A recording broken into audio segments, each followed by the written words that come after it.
आघात. लेखिका प्रिया उंबरकर. वाचक स्वर सिद्धी गायकर.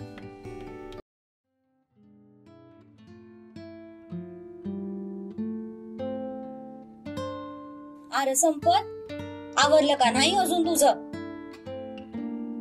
अक्का साहेब संपत काकांच्या खोलीत येत म्हणाल्या. पण त्यांना अजूनही झोपलेलं पाहून त्यांनी डोक्याला हात लावला. अरे देवा, हा तर अजून झोपलेलाच आहे. संपत, ए संपत असं म्हणत त्या काकाला उठवू लागल्या. पण त्यांना हात लावताच त्यांना काकांचं अंग थोडं गरम लागलं.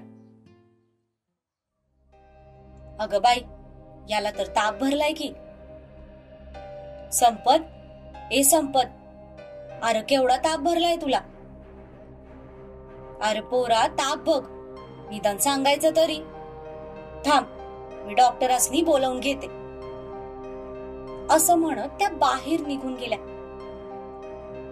संपत काका मात्र डोळे मिटून तसेच पडलेले होते.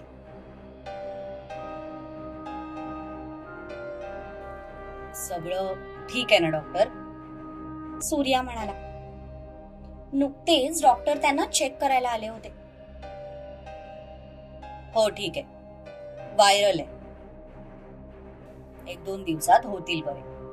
काळजी करण्यासारखं काही नाही. मी मेडिसिन लिहून देतो, तेवढ्या फक्त मागवून घ्या. डॉक्टर म्हणाले. तेव्हा कुठे सगळे रिलॅक्स झाले. काय झालं काकांना? सत्यजित रूम मध्ये येत म्हणाला. नथिंग सिरियस, व्हायरल आहे. डॉक्टर म्हणाले 1-2 दिवसात बरे होतील. सूर्याने डॉक्टरांची फीस पे केली आणि एका नोकरातर्फे मेडिसिन्स मागवून घेतल्या. इकडे अक्काचा चेहरा मात्र थोडा चिंताग्रस्त झाला, जे सत्यजितने बरोबर हेरलं. काय झालं अक्का? कसला विचार करतेस? अरे आज सुनबाईंच्या माहेरी मकर संक्रांतीचा कार्यक्रम आहे. संपत माझ्यासोबत येणार होता, पण आता त्यालाच बरं नाही. अगं त्यात इतकं टेन्शन घेण्यासारखं काय? तू सूर्याला सोबत घेऊन जा. काकांचं बघायला घरी ऑलरेडी भरपूर माणसं आहेत, ते घेतील काळजी. फक्त शीला मावशींना त्यांच्या जेवणाचं तेवढं सांगून जा. अरे तसं नव्हं, पण ताप जास्त आहे, त्याला असं सोडून जायला मन होईना. अगं अक्का, काही तासांचाच तर प्रश्न आहे. मी पण आहेच की घरी. तसंच काही वाटलं तर फोन करेन. अप्पा म्हणाले. सूर्या, तू अक्काला घेऊन जा. भाई, अरे वहिनीचा कार्यक्रम आहे, मग तूच जा ना अक्काला घेऊन. नाही, माझी महत्वाची मीटिंग आहे, जी मलाच हँडल करावी लागणार आहे. सो मला तर शक्यच नाही. तू अक्काला घेऊन जा. बरं ठीक आहे. असं म्हणत सूर्य आवरायला त्याच्या खोलीत निघून गेला.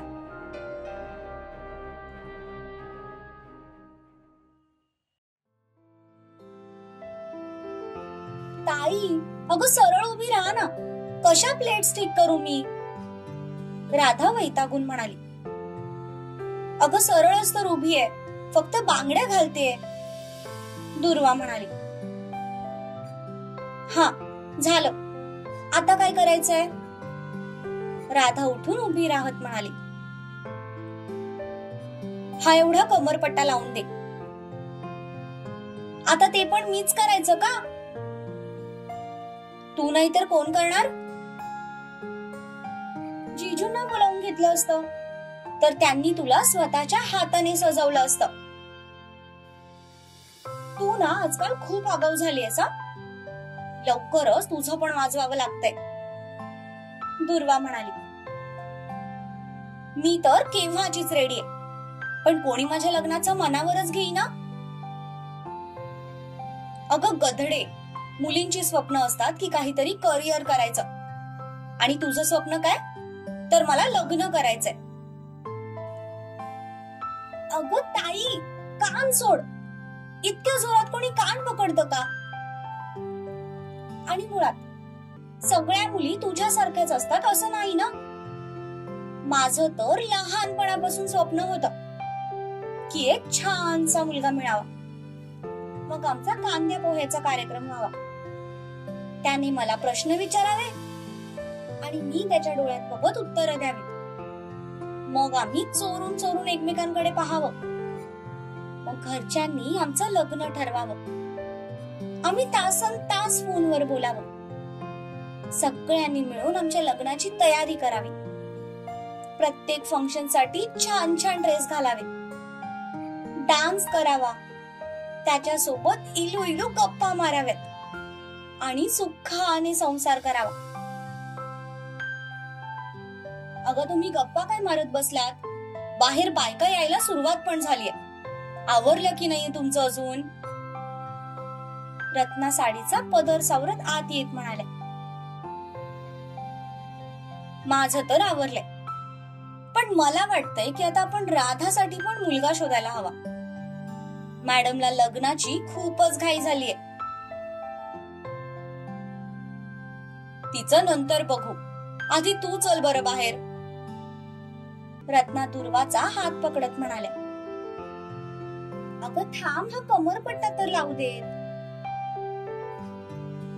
हा लाव आणि पटकन बाहेर ये. राधा, तिला बोलण्यात गुंतवू नकोस, नाहीतर फटके खाशील बघ. रत्ना तिला तंबी देत म्हणाल्या आणि बाहेर निघून गेल्या. या घरात ना मला कोणी किंमतच देत नाही. राधा गाल फुगवत कमरपट्टा दुर्वाला लावत म्हणाली. त्यासाठी तसं वागावं लागतं. दुर्वा तिच्यावर हसत म्हणाली. हस तू हस, सध्या तुझे दिवस आहेत, पण कधीतरी माझे पण येतील. येतील, हा येतील. दुर्वा तिच्यावर हसत म्हणाली आणि बाहेर निघून गेली. हाय, सपनों का महल तो मैंने बना लिया, पर मेरा राजकुमार आएगा की नहीं आएगा? राधा छातीवर हात ठेवत स्वतःशीच म्हणाली आणि बाहेर निघून गेली.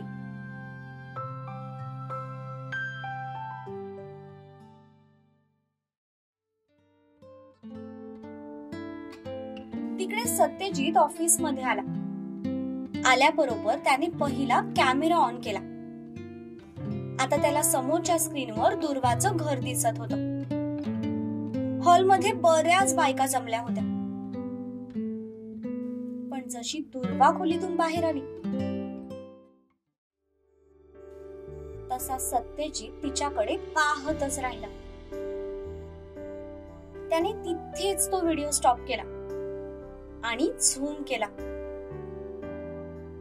काळ्या रंगाची काठपदर साडी तिच्या गोऱ्या रंगावर खूप खुलून दिसत होती. हलव्याचे दागिने, लाईट मेकअप, केसांचा बन करून त्यात माळलेले गजरे, हातात भरगच्च बांगड्या. काही क्षण त्याची नजर तिच्यावरच स्थिरावली. ब्युटिफुल, आपसुकच त्याच्या तोंडून शब्द निघाले आणि ओठ पण किंचित रुंदावले. त्याने ड्रॉवर मधला एक रिमोट काढला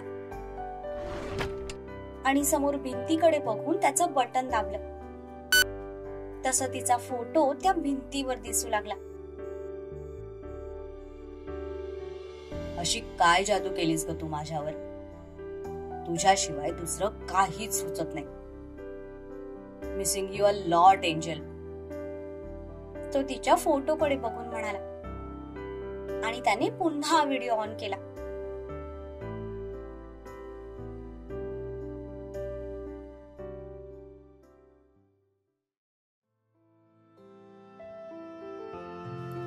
अक्का, तू पुढे हो, मी हा बॉक्स घेऊन येतो, सूर्या म्हणाला. तसा अक्का साहेब पदर सावरत आत निघून गेला. आज अक्का साहेबांचा तोरा बघण्यासारखा होता. काठपदराची नऊवारी साडी, पायात कोल्हापुरी, बोटांमध्ये भरजरी जोडवी, हातात 2-2 डझन बांगड्या, गळ्यात कोल्हापुरी साज आणि नाकात नथ. त्या जशा घरात शिरल्या तशा सगळ्यांच्या नजरा त्यांच्याकडे वळाल्या. त्यांना पाहताच दुर्वा उठून उभी राहिली आणि पुढे होऊन तिने त्यांना झुकून नमस्कार केला. सौभाग्यवती भव, सदा सुखी राहा, त्यांनी तिला आशीर्वाद दिला.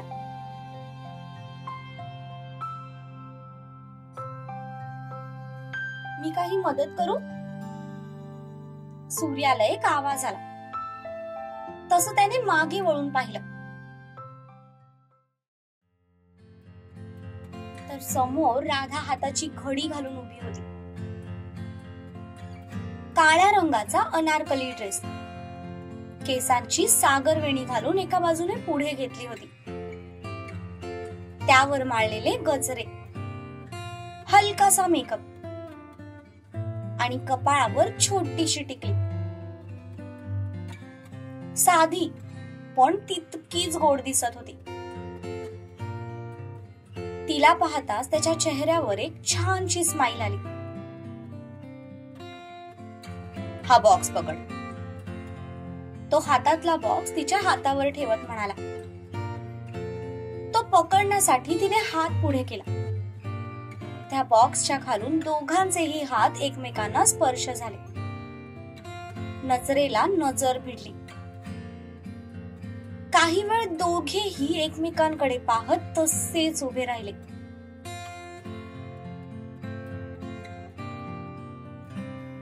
मध्येच ती भानावर आली. तसा तिने त्याच्या हातातला बॉक्स काढून घेतला आणि एका हाताने ड्रेस सावरत ती आत निघून गेली. या मुली मेकअप करतातच आमचा जीव घेण्यासाठी. ती जाताच तो तोंडातल्या तोंडात पुटपुटला आणि त्याने कार लॉक केली.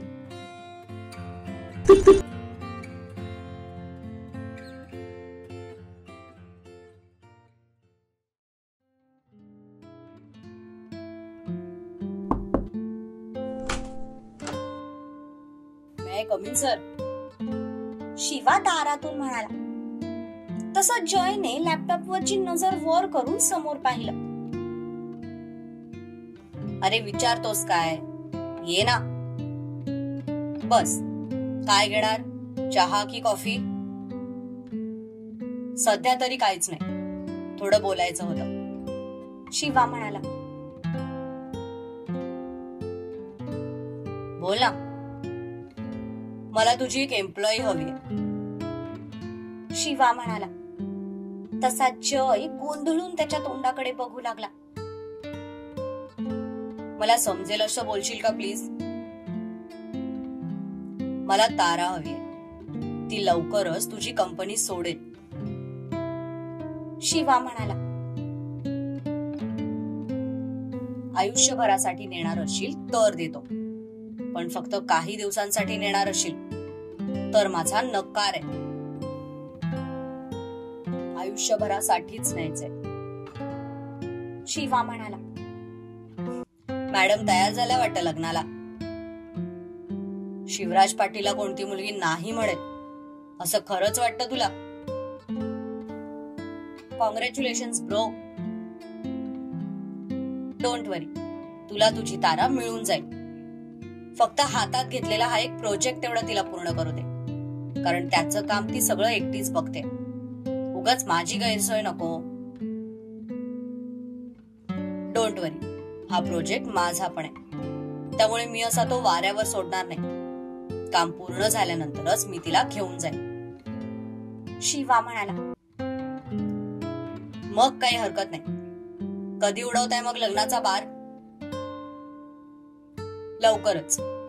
दोन्ही फॅमिलीज तयार आहेत, त्यामुळे फार वेळ नाही लागणार. गुड. पण जायच्या आधी तेवढी आपली बॅचलर्स पार्टी होऊन जाऊ दे. येस ऑफकोर्स, पार्टी तर होणारच ना. शिवराज पाटीलचं लग्न आहे. मग असंच थोडंफार प्रोजेक्ट संबंधी बोलणं झाल्यानंतर शिवा निघून गेला. इकडे तारा आज पूर्णपणे तिच्या कामात बिझी होती, त्यामुळे तिचं आणि त्याचं काही बोलणं झालं नाही.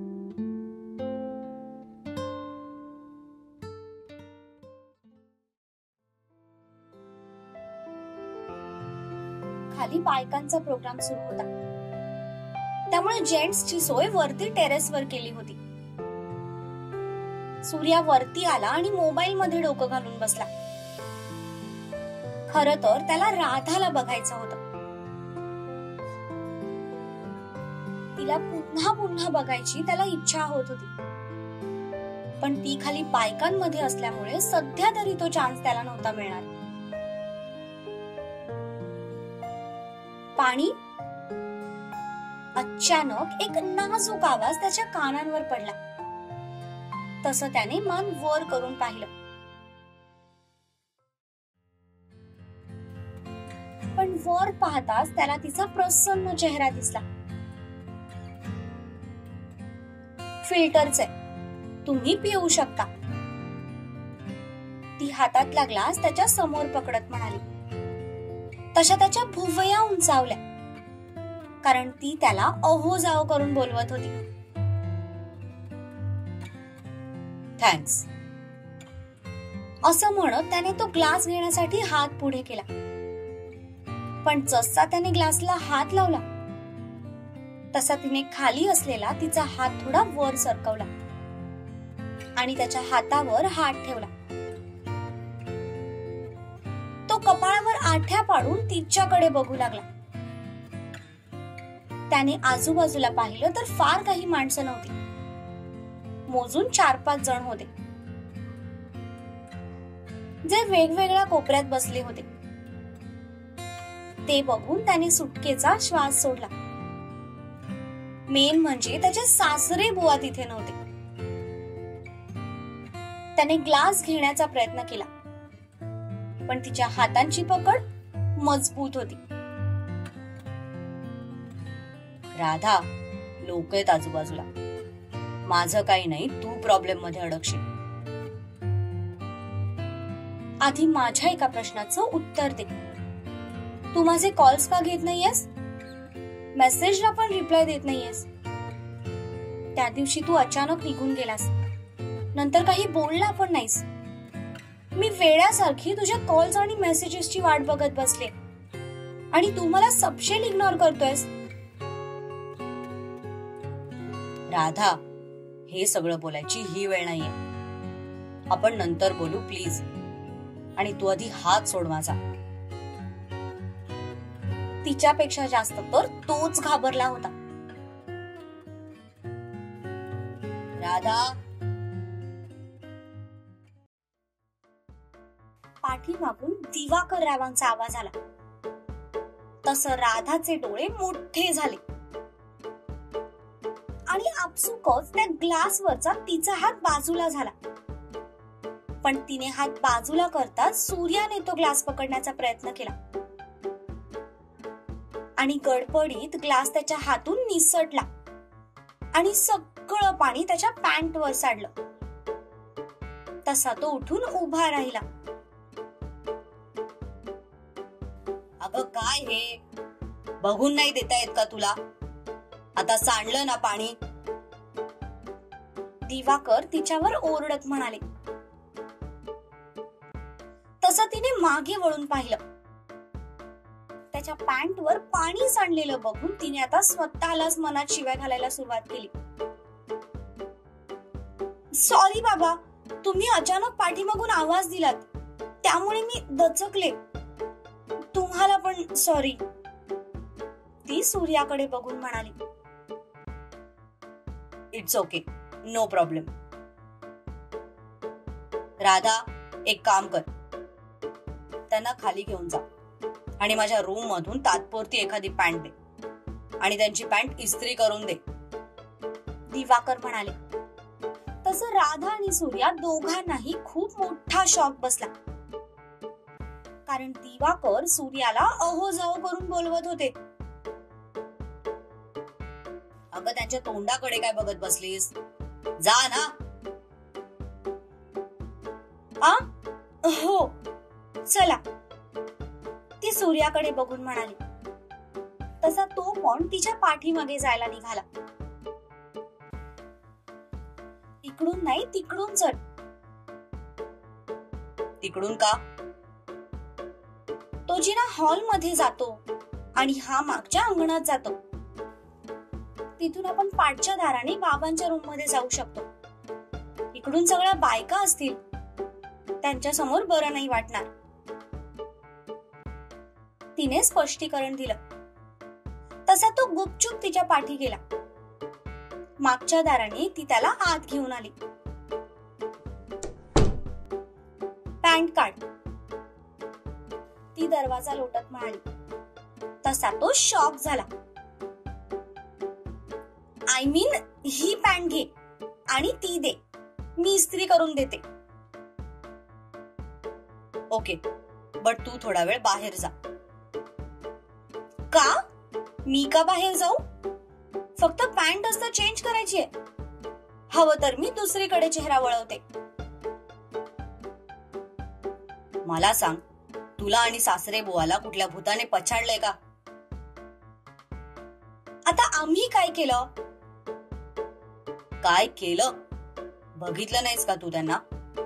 चक्क मला अहोजाहो करून बोलवत होते. अजूनही ते भाईला अरे तुरे करून बोलतात आणि मला अहोजाव. मग शॉक नाही लागणार का? आणि चक्क तुला माझ्या मदतीला पाठवलंय.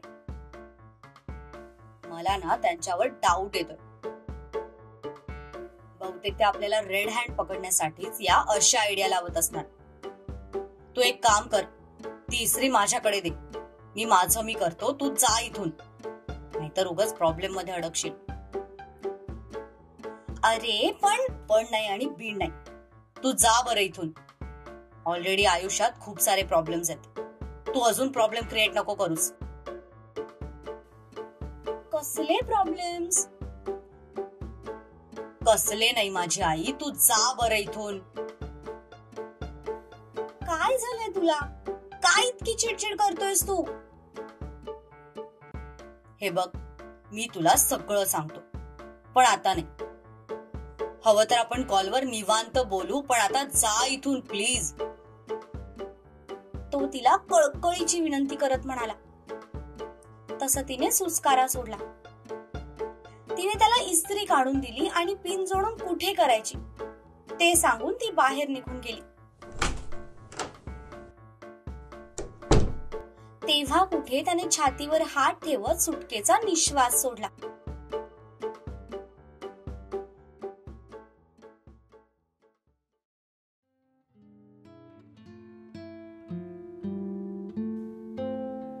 साहेब, हे पाण्याचे जार कुठे ठेवायचे?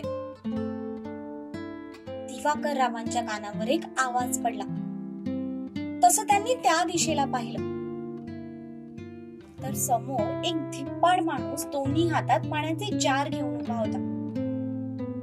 एवढे जड ते जार, पण त्या माणसाने एखादी बाहुली उचलावी तसे अलगद ते जार हातात पकडले होते. हा, ते ना वरती गच्चीवर नेऊन ठेवा. जेवायची व्यवस्था तिथेच केली, दिवाकर म्हणाले. तसा तो माणूस पायऱ्या चढत वर जाऊ लागला. थोड्या वेळासाठी दिवाकर त्याच्याकडे पाहतच राहिले, कारण त्या माणसाची पर्सनॅलिटीच अगदी नजरेत भरण्यासारखी होती. तसा वयाने तो जास्त वाटत होता, पण कदाचित त्याने केस आणि दाढी काळी केली असल्यामुळे ते दिसून येत नव्हतं. पण त्याचं व्यक्तिमत्व एकदम रूपाबदार होतं, जे दिवाकर रावांना प्रकर्षाने जाणवलं.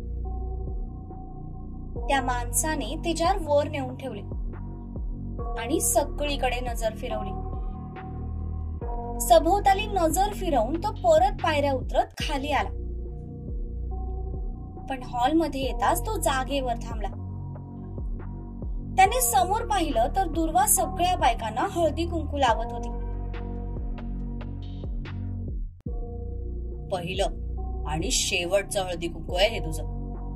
घ्यायची तेवढी मजा करून घे. तो तिच्याकडे बघून मनातच म्हणाला आणि मिशीवर ताव मारत बाहेर निघून गेला.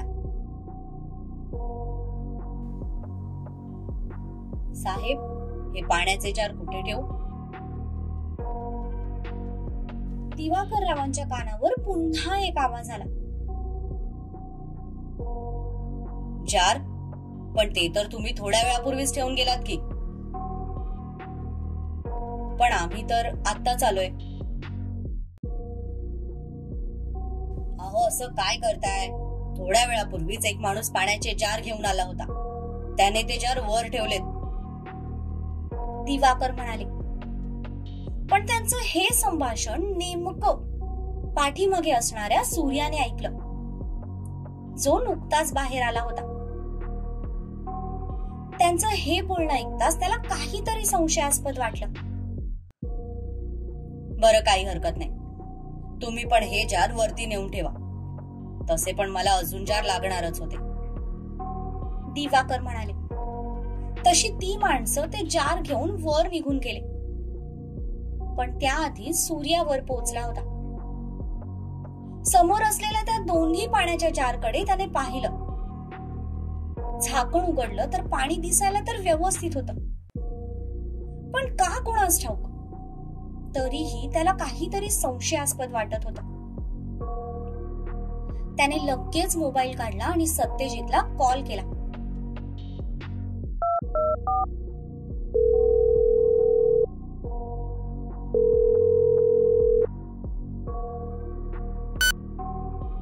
हा, बोल. सूर्याने लगेच जे काही ऐकलं ते सगळं सत्यजितला सांगितलं. तसा सत्यजितच्या भुवया उंचावल्या. सूर्या, तू एक काम कर. मी आपल्या 2 माणसांना पाठवतोय. त्यांच्याकडून ते पाण्याचे जार मागच्या दरवाजाने तिथून घेऊन जायला सांग. ओके भाई, सूर्या म्हणाला. आणि सत्यजितने फोन लगेच कट केला आणि मन्याला फोन करून 2 माणसांना तिथे पाठवायला सांगितलं. तोपर्यंत सूर्या तिथेच थांबून राहिला. सगळ्यांची नजर चुकवून सूर्याने मागच्या दाराने जार तिथून पाठवून दिले. ते लोक जाता सूर्याने परत सत्यजितला फोन केला आणि तसेच 2 जार मागवून घेतले. अगदी काहीच वेळात त्यांच्या माणसांनी सेम तसेच 2 जार आणून ठेवले. काम होताच सूर्या थोडा निवांत झाला.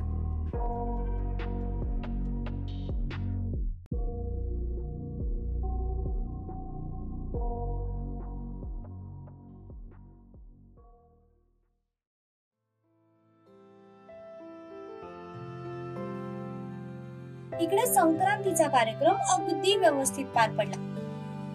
त्यानंतर जेवणासाठी सगळेजण गच्चीवर आले. आलेल्या पाहुण्यांची जेवणं झाली आणि एक एक करत ते निघूनही गेले. सगळ्यांची जेवणं होईपर्यंत सूर्या तिथेच थांबून होता. अगदी भिरभिरल्यासारखा सगळ्यांवर वॉच ठेवत होता. बाकी सगळे निघून गेले. आता फक्त घरचीच माणसं राहिली होती. तुम्ही आलात, आम्हाला खरंच खूप छान वाटलं, रत्ना अक्कासाहेबांकडे बघून म्हणाल्या.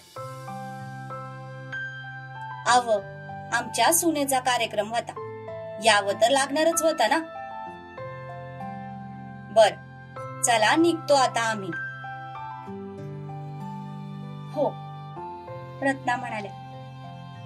सूर्याने मोबाईल ठेवला आणि दुर्वाजवळ आला. वहिनी, लवकर ये, तुझ्याशिवाय घरात करमत नाहीये. तो दुर्वाला हलकीशी मिठी मारत म्हणाला. तशी ती गालात हसली. हो, लवकर येते, काळजी घे. चल, निघतो मग आम्ही. हो, चला मामा, येतो आम्ही. छान झाला कार्यक्रम.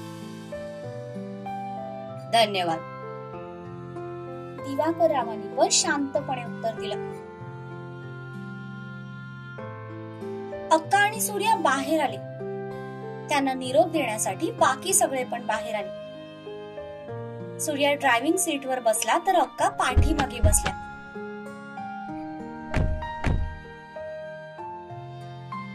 त्याने डोळ्यांवर चष्मा चढवला. काळ्या चष्म्यातून आता तो तिला आरामात बघू शकत होता. ती पण सगळ्यांची नजर चुकवून त्याच्याकडेच पाहत होती.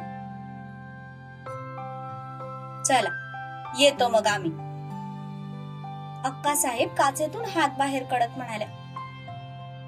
तसं सूर्याने कार स्टार्ट केली आणि ते तिथून निघून गेले.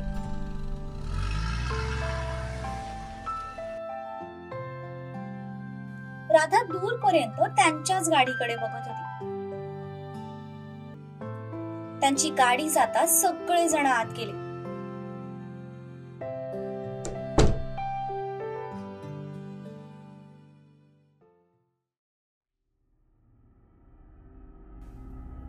पण जसा त्यांच्या घराचा दरवाजा बंद झाला तसा कोपऱ्यात उभा असलेला एक व्यक्ती चवताळला.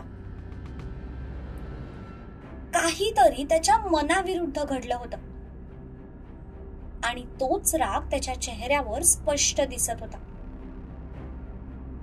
त्याचा प्लॅन फ्लॉप झाला होता.